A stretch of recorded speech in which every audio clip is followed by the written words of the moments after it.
This screen demo will show how the elastoplastic behavior can be represented by the yield surface under a given plastic yield criterion.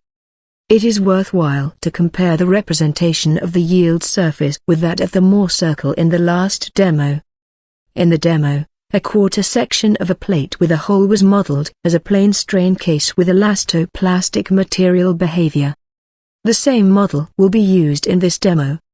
Let's review the attributes assigned to the model. First, the elastoplastic property is assumed to follow Moore-Coulomb failure criterion with modulus of elasticity of 1200 kN per square meters. The cohesion of 10 kN per square meters. And internal friction angle of 25 degrees. The boundary condition is assigned to the quarter section so that symmetric displacements are secured in the full section. The vertical displacements are constrained along the bottom edge, and the horizontal displacements are constrained along the left edge. A uniformly distributed force is applied to the right edge, and the intensity of the force is 20 kN per meter.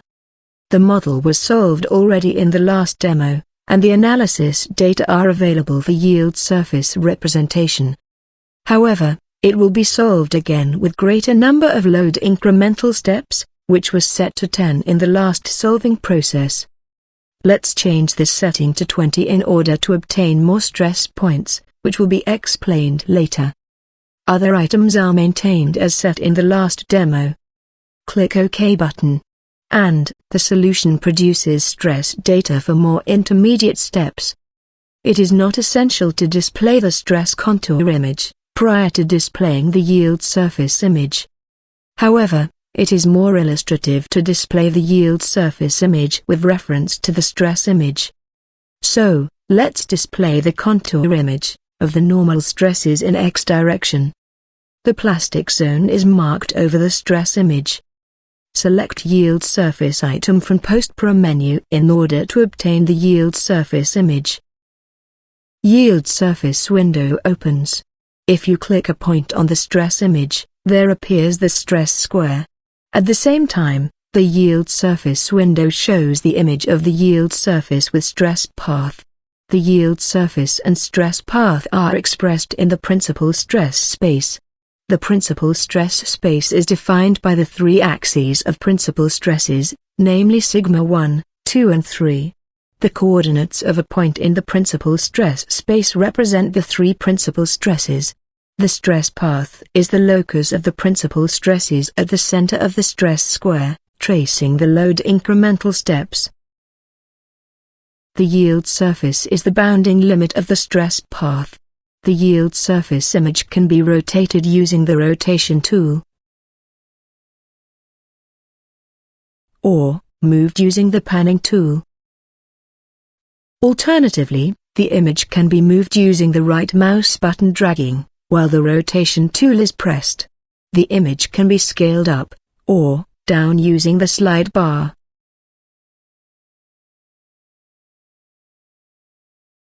The view direction can be reset to the initial state by clicking the Hydrostatic Axis View button. The plane view can be obtained by clicking this Sigma 1-2 View button. This view is useful for a plane stress case. This is the view of the yield surface clipped by Sigma 1-2 plane. Hiding the yield surface discloses the well-known yield line of the Moore-Coulomb criterion in Sigma 1-2 plane. The bounding curve is valid for a plane stress case, but not for the plane strain case of this demo.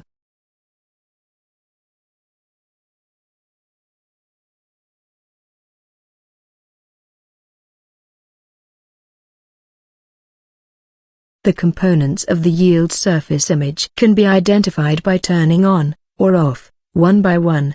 Yield surface, or failure envelope. Stress path. Principal axis. Hydrostatic axis. Pi plane.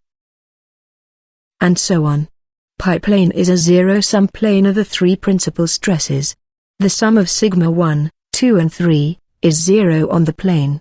The yield function can be represented geometrically by projecting the yield surface onto the pi plane. The yield surface image can be displayed by transparency rendering. The transparent view may be helpful in examining the position of stress path in relation to the yield surface and pi plane. The stress coordinates of the yield surface and stress path can be probed after checking data probe item. Placing the cursor over a point of the yield surface pops up a yellow tip box with the information about the stresses at that point. Placing the cursor over one of the stress points shows a blue tip box with information about the stress level at the stress point. The stress path consists of 20 stress points because the model was solved with 20 load incremental steps in this demo. You may step through the load steps using the drop-down list or scroll box. While the load step number is being scrolled, the stress contour is updated, and the corresponding stress point is highlighted in red color. The stress path is determined by the principal stresses at the center of the stress square. Thus, moving the stress square changes the stress path instantly to reflect the principal stresses at the new position. When the stress square is dragged into the plastic zone, the stress path touches the yield surface. Placing the square deep in the plastic zone makes the stress path to creep along the yield surface. Let's change the view direction to see more clearly how the stress path is affected by the yield surface.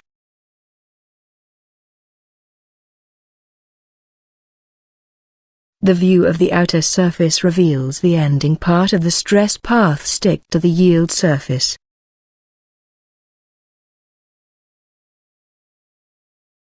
Let's turn on the transparency mode to obtain the entire view of the stress path. The stress path starts from the origin of the stress coordinates and stretches straight toward the yield surface. The shape of the stress path suggests the pattern of the elasto-plastic material behavior. The straightness of the stress path indicates the elastic behavior.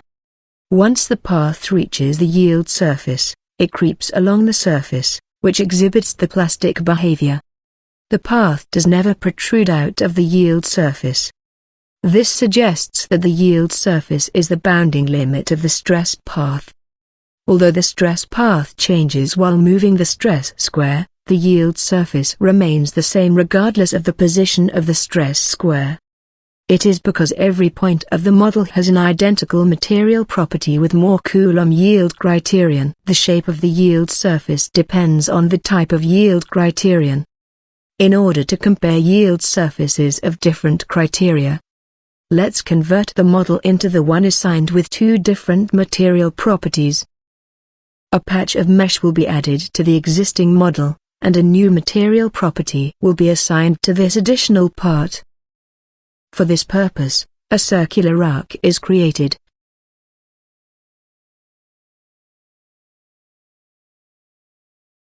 And then, two straight lines are created to form a new region boundary. The circular arc is divided into 10. Each of the two lines is divided into 3, with weighted ratio of 1 and 2. Choose 4-edge mesh item from Mesh menu. Select Quadrilateral Mesh option on the dialog.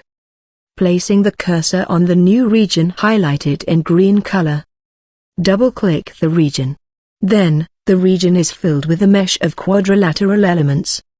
Open the Element Property dialog, and click New button to create a new set of material property. Set the elasticity type of the new property to Elasto-plastic type with von Mises criterion. The uniaxial yield strength is assumed to be 10 kN per meter square. Assign the new property to the newly created mesh by double-clicking. The boundary conditions should be assigned to the extended left and bottom edges. Horizontal roller is assigned to the bottom edge, and vertical roller to the left edge by double-clicking each of the lines. create a new uniform force in downward vertical direction with intensity of 10 kilonewtons per meter, and apply the force to the top edge. Now, the modification of the model is completed. The modified model is solved again with the same analysis options as applied in the last session. The contour image shows the normal stresses in x direction, but looks different from the previous one. There appears stress discontinuity across the boundary between the regions of Mohr-Coulomb and von Mises criteria. Choose Yield Surface item from Post-Pro menu. Yield Surface window opens. Click the Mohr-Coulomb region of the stress image. The shape of the yield surface looks the same as the one before modifying the model. It is because the material property at the point has not been changed. However, if you move the stress square into the newly created part subject to von Mises criterion, the shape of yield surface turns into a cylinder, which is the shape of the yield surface for von Mises yield criterion. Dragging the stress square back and forth between the parts of Mohr-Coulomb and von Mises criteria, the image alternates between two shapes of yield surface. Let's examine the stress path for von Mises criterion. The stress path starts from the origin of the stress coordinates and stretches out toward the yield surface. Once the stress square is positioned with the plastic zone, the stress path touches the yield surface. Placing the square deep in the plastic zone makes the stress path to creep along the yield surface. The entire portion of the stress path can be viewed with reference to the yield surface using transparency rendering and view rotation. The shape of the stress path suggests the pattern of the elasto-plastic material behavior.